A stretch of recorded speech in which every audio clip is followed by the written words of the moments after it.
Lorsqu'on parle de relations amoureuses, beaucoup se posent la question de savoir comment choisir la bonne personne.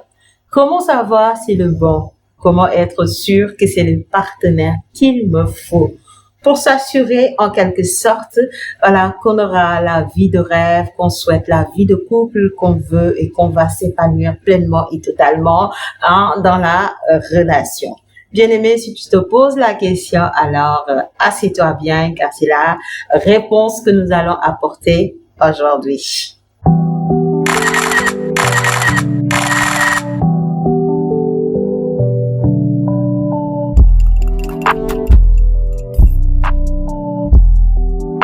Shalom à toi, moi c'est Marie-Paul Pierre de Pleinement Soi, je suis servante de l'Éternel, coach de vie, entrepreneur et peu présente sur les réseaux comme tu peux le constater. Sur ma chaîne YouTube, je te parle d'accomplissement, de réalisation, de vivre ta vie de rêve, d'entrer pleinement et entièrement dans ta destinée prophétique, de te réaliser tout simplement.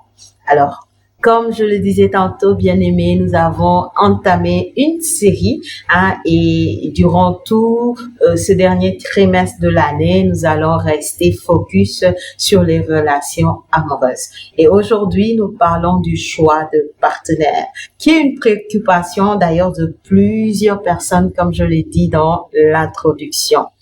Alors, bien-aimés, comment faire pour choisir la bonne personne? Je te donne une seule clé qui est la clé de l'observation. Prendre son temps pour observer. Bien aimé, quand on veut bien se marier, quand on veut être bien accompagné, on ne se précipite pas dans la relation. Ça fait beaucoup de personnes, ils se précipitent. Tu vois une personne, il me plaît, il a l'air d'être bien, hop là, et je m'engage dans la relation. Non, non, non, non, non. Je disais la fois passée qu'il faut d'abord prendre le temps de bien se connaître qui on est, connaître notre identité, connaître ce que l'on veut accomplir, avoir une vision de la vie tout simplement et une vision du foyer en quelque sorte, de la vie amoureuse en quelque sorte. Une fois que tu as pris le temps de faire cela, bien-aimé, ce qui va suivre, c'est d'être observateur et d'observer autour de toi. Il va y avoir des gens qui vont te plaire, mais tu vas pas forcément être avec eux, sortir avec eux ou t'engager dans une relation. Vous savez, l'être humain est attiré par plusieurs choses. Tu peux te retrouver à avoir plusieurs personnes qui te plaisent comme ça. Et si tu dois être avec chaque personne qui te plaît, bien aimé, c'est que tu as un problème quelque part. Tu peux être marié ou être en couple et puis voir une personne qui te plaît. Mais c'est pas parce que la personne te plaît qu'automatiquement tu vas t'engager avec la personne. Non, non, non, non et non. Ce qui va t'aider, bien aimé, c'est l'observation.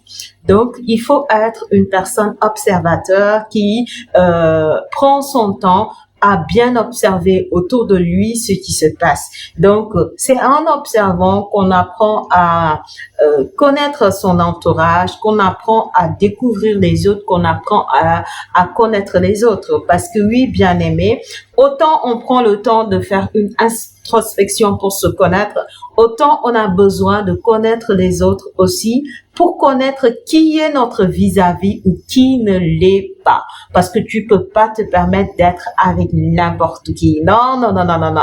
Tu peux pas te permettre d'être avec n'importe qui. Tout le monde ne te correspond pas. Donc, il faut prendre le temps de bien observer les autres. Et comme je suis enfant de Dieu et un bon enfant de Dieu, on se réfère à la parole de Dieu.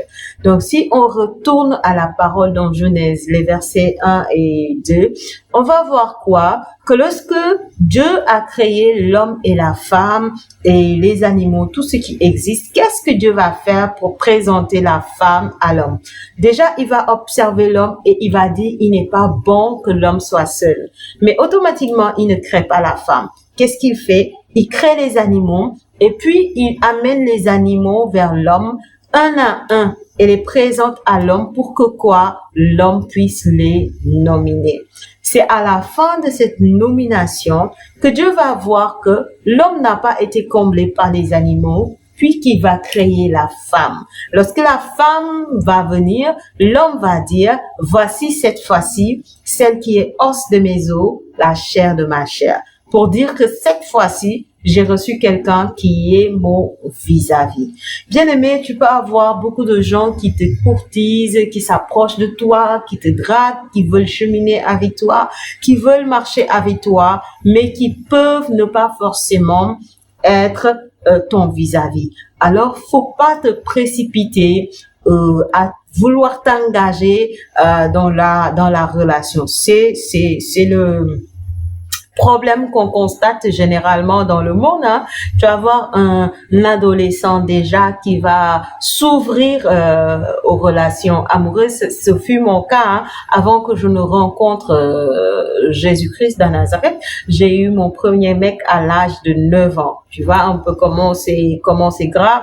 Aujourd'hui, avec le recul, j'en suis pas fière, hein, mais bon, on va dire que c'est la vie. Voilà, c'est mon parcours, et puis ça m'a permis en quelque sorte de faire beaucoup d'erreurs, de faire beaucoup de fautes, et puis d'apprendre aussi. Mais tu n'as pas forcément besoin de passer par là. Et c'est justement parce que j'ai eu à faire beaucoup d'erreurs, beaucoup de fautes, qu'aujourd'hui je peux me permettre là et de conseiller avec la sagesse que Dieu me donne aujourd'hui, parce qu'à l'époque c'est sûr que je n'avais pas la maturité que j'ai aujourd'hui. Avec du recul, bien aimé, voilà, je veux te dire que tu n'as pas besoin de te précipiter, tu n'as pas besoin de faire la course avec le temps.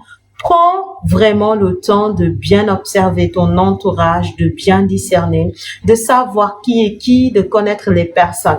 Voilà, tu ne les connaîtras jamais en profondeur, mais Dieu te permettra d'avoir le minimum qui te permet de pouvoir prendre une décision qui est mûre, mature et réfléchie. Parce que pour nous, les enfants de Dieu, en tout cas, s'engager dans une union, c'est pas une question d'amour seulement, c'est une question de décision.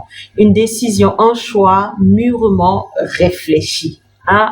Lorsque notre Dieu nous parle d'amour, ce n'est pas forcément un amour basé sur les sentiments, les ressentis. C'est un amour qui se base sur la décision. Voilà pourquoi cet amour est capable de demeurer même dans des moments sombres où on n'a pas forcément les ressentis. Dieu ne dit pas, si tu y as le sentiment amoureux, aime ton partenaire. Non, Dieu dit, Marie, aime ton partenaire, aime ta femme, femme, sois soumise à ton homme. Donc, ce qui est demandé à l'homme, et moi je vais parler à l'homme comme à la femme, hein, ce qui est demandé, c'est de ne pas avoir le sentiment là amoureux, mais c'est de prendre la décision d'aimer quelqu'un. Donc, avant d'engager, bien aimer tes sentiments, bien évidemment que c'est important, mais avant d'engager ces sentiments, il faut de la réflexion. Il faut de la réflexion, il faut de la sagesse et il faut la grâce de Dieu pour nous accompagner. Donc, ne te précipite pas à te lancer comme ça dans une relation, mais prends le temps de bien discerner. Prends le temps de te poser les bonnes questions. Prends le temps d'observer ton entourage. Si déjà tu connais une personne, dès que tu l'as rencontrée, tu as des intuitions, tu as du mal à lui faire confiance, bien aimé, ne te précipite pas à t'ouvrir comme ça parce qu'il te plaît. Non, prends le temps de bien observer, prends le temps de bien étudier la personne en quelque sorte et d'avancer avec sûreté. Vous savez, les relations amoureuses, c'est le domaine dans lequel généralement on reçoit le plus de blessures émotionnelles, hormis bien sûr ce que l'on subit lorsqu'on est enfant, hein, parce que généralement tout être humain a subi des blessures émotionnelles étant petit. Ça, la psychologie l'a démontré. Maintenant, hormis ça, généralement, c'est dans les relations amoureuses où on subit le plus de blessures, lors des cassures, lors des traumatismes, lors des trahisons, des sentiments de rejet ou d'abandon, ou des fois la personne quitte comme ça la relation sans te donner d'explication, ou des fois on te ment. Voilà, c'est là où on reçoit généralement plus de blessures. Et donc une personne mature est censée se protéger, est censée marcher selon la grâce de Dieu, mais avec prudence et intelligence. Et c'est cela que je te souhaite, bien-aimé. Voilà pourquoi prends le temps de bien discerner avant de t'engager dans quoi que ce soit. Que le Seigneur te bénisse et que sa grâce et sa faveur soient avec toi au nom de Jésus. Amen.